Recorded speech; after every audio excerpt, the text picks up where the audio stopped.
Kaya na po kami sa table. Ito yung ating Goto Batangas. So kami po inahalon.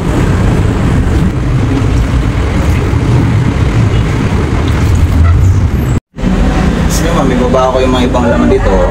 Mahilig ka ba sa mga lutong probinsya pero in affordable price tapos gantong kaganda yung presentation na akala mo mamahalin? Tara! Dito nga lang yan sa karinderya ni Kaenteng sa Pulilan, Bulacan, open to for 24 hours. Meron silang malaki at malawak na dining area na may pagka-agricultural eco-dome style at meron ding bar area sa loob. Ang kauna-unahang kumuha ng atensyon ko pagpasok ko pa lang sa dining area nila is yung mga kasangkapan pang gotong Batangas, bulalo, at ng nilaga. Grabe yung solid.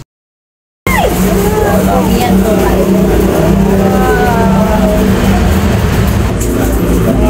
Batangas. Talaga sila ng Batangas.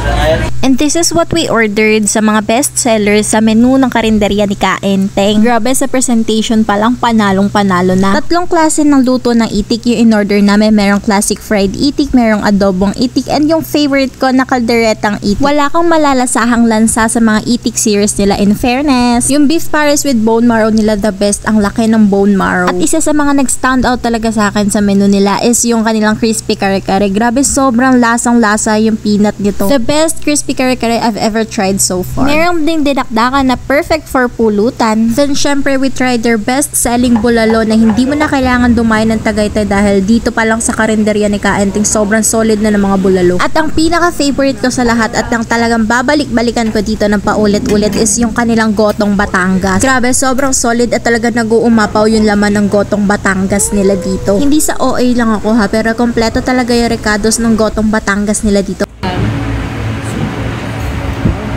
Sir, parang kulang tayo ng And yung nilaga nila na for me is hindi naman nagkakalayo sa lasa ng bulalo nila. Marami na din ang serving and good for sharing na din. Meron din sila ditong kakaiba at dinadayong turon halo-halo. Original recipe nila ito and honestly, first time ko makatikim ng ganitong halo-halo.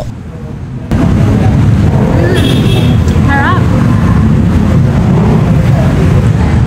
Nakaiba nga yung gatas. Solid. Hindi rin mawawala ang fruit juice, fruit shakes na may masasarap na flavor. And kung mahilig ka sa Japanese cuisine, meron din sila ditong sushi and dim sum. Maraming kayang i-accommodate yung dining area nila. Meron na din silang naka-ready for catering services. Kaya naman pala marami laging tao sa karinderya ni Kaenteng.